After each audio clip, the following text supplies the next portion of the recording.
Hello students, welcome back once again. Today we shall discuss about some important topics from states of matter. First of all, we will discuss about the relationship between density and molar mass of a gaseous substance. Children, as we have already discussed, ideal gas equation is PV is equal to nRT. Now, ideal gas equation can be rearranged as N by V is equal to P by RT. That is, while cross multiplying, we will also get PV is equal to nRT. Right?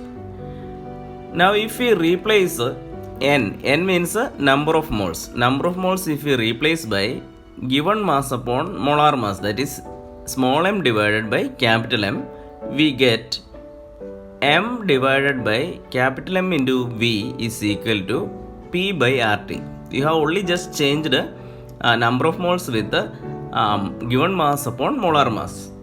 Now, this M by V, that is, we can write as D by M is equal to P by RT, where D is the density. Density is mass upon unit volume. So, M by V, instead of that, you can write D. So, therefore, you can write molar mass M is equal to D RT upon P. So, this is the relationship between density and molar mass of a gaseous substance. That is, M is equal to dRT upon P. Now, let's discuss about another interesting topic, Dalton's law of partial pressures. According to it, the total pressure exerted by a gas mixture is the sum of the total pressures of the gases in that mixture. Suppose there are 2-3 different types of gases. Let's take their pressures as P1, P2, P3, etc. like that. So, total pressure exerted by those gases will be equal to the sum of all these pressures, that is P1 plus P2 plus P3 plus etc. how many number of gases are present in it. Here P total is the total pressure exerted by the mixture of gases, and P1, P2, P3 are the partial pressures of the gases. So, partial pressures means the individual pressure exerted by each gas. Here if you see, gas A and B we have taken, and they have their own individual pressures as PA and PB, where the total pressure P is equal to partial pressures PA plus partial pressure B. So, the pressure exerted by saturated water vapor is called aqueous tension. In some cases, pressure of the gas when you measure, it will also include water vapors present in the gas also. So, if you want to get the pressure of the dry gas, we have to subtract the aqueous tension. What is aqueous tension? Aqueous tension is the pressure exerted by this water vapor. So, we have to minus or we have to subtract aqueous tension from P total, that is the total pressure exerted by the gas. So, aqueous tension is the pressure exerted by saturated water vapor. So, children, what is Dalton's law of partial pressures? The total pressure P total is equal to the sum of individual partial pressures. Individual pressures are called partial pressures of the gases in that mixture. Okay. Next we have partial pressure in terms of mole fraction. Now, if you write partial pressure in terms of mole fraction, what relationship can be derived out, we shall see. That is, suppose at the temperature T, 3 gases enclosed in the volume V exert partial pressures P1, P2, P3 respectively, then P1 is equal to nRT upon V, that is the pressure exerted by first gas, that is P1 is equal to N1RT divided by V, and P2, second, the pressure exerted by the second gas, that is P2 is equal to N2RT divided by V, and P3, that is the partial pressure exerted by third gas, P3 is equal to N3RT upon V. Now, P total we know that P1 plus P2 plus P3. So, on substituting these values, we get N1 RT upon V plus N2 RT upon V plus N3 RT upon V. That is equal to here what is common? RT upon V. So we take RT upon V common and we can write it as N1 plus N2 plus N3 into RT upon V. So now P1 by P total is equal to N1 divided by N1 plus N2 plus N3 into RTV upon RTV. But N is equal to N1 plus N2 plus N3.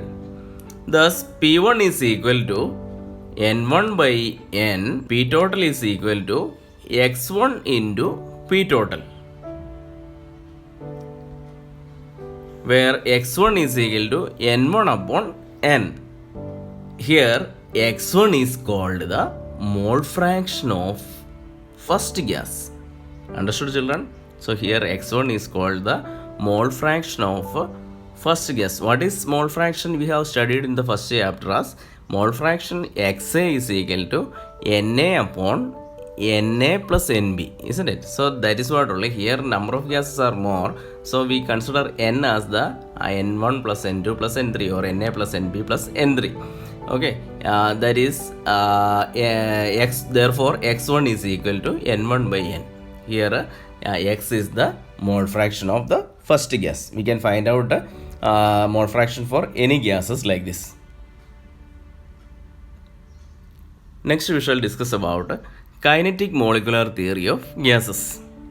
First postulate is gases consist of large number of minute identical particles, atoms or molecules which are very small. Gas molecules are so far apart from each other that the actual volume of the gases is negligible as compared to the total volume of gas.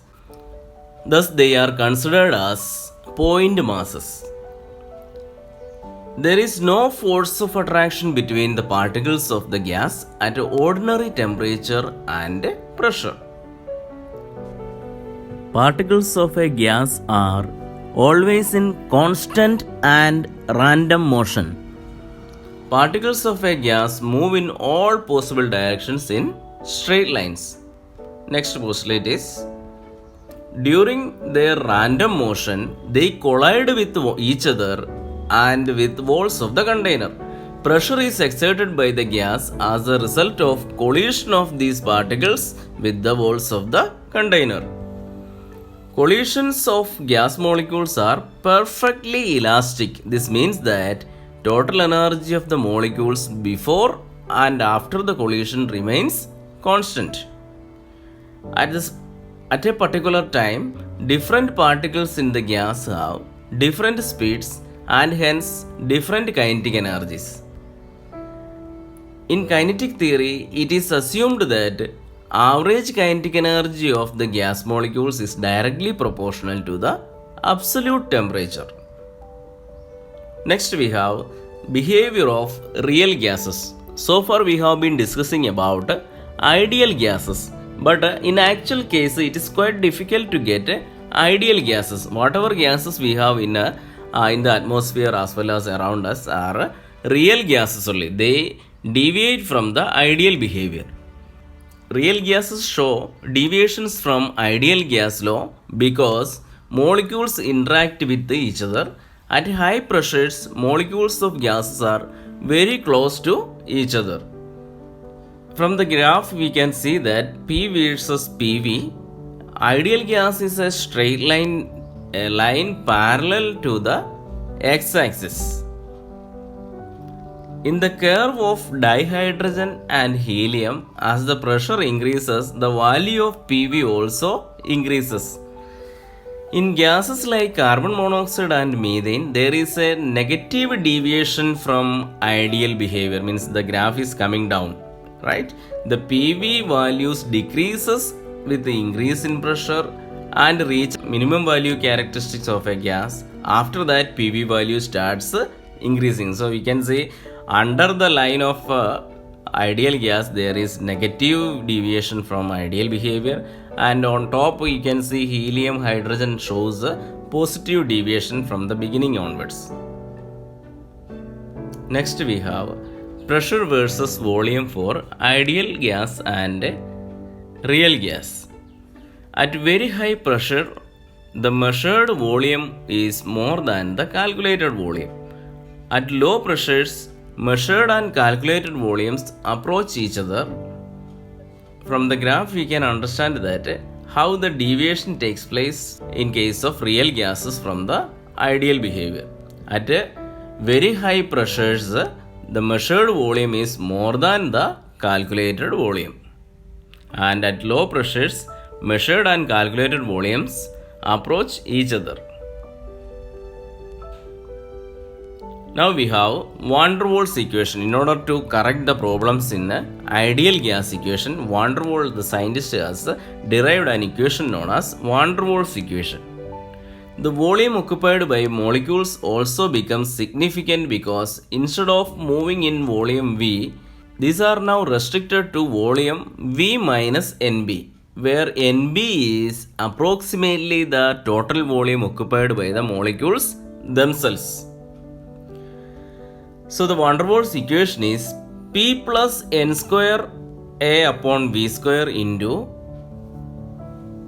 V minus NB is equal to nRT. So this is known as a corrected ideal gas equation. Ideal gas equation is actually possible only for ideal gases, but in case of real gases also we can use a van der Waals equation. That is, instead of PV is equal to nRT, van der Waals has corrected certain terms, that is an square upon V square and NB. So with the pressure, he has included these terms an square upon V square, and with the volume he has actually minus this NB. Constants A and B are called van der Waals constants, and their value depending upon the characteristic of a gas. The value of A is measure of magnitude of intermolecular attractive forces within the gas and is independent of temperature and pressure.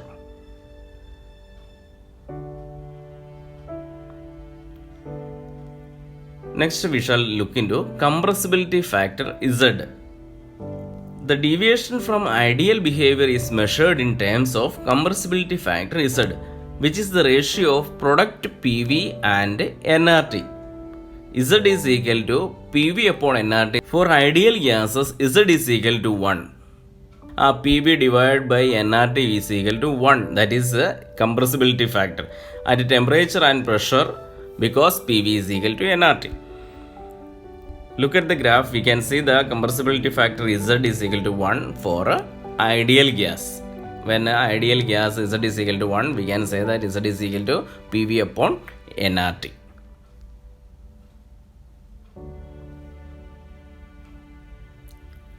Next we shall move into liquefaction of gases. Look at this graph here. At 30.98 degrees Celsius, carbon dioxide remains gas up to 73 atmospheric pressure. The temperature 30.98 degrees Celsius is called critical temperature of carbon dioxide.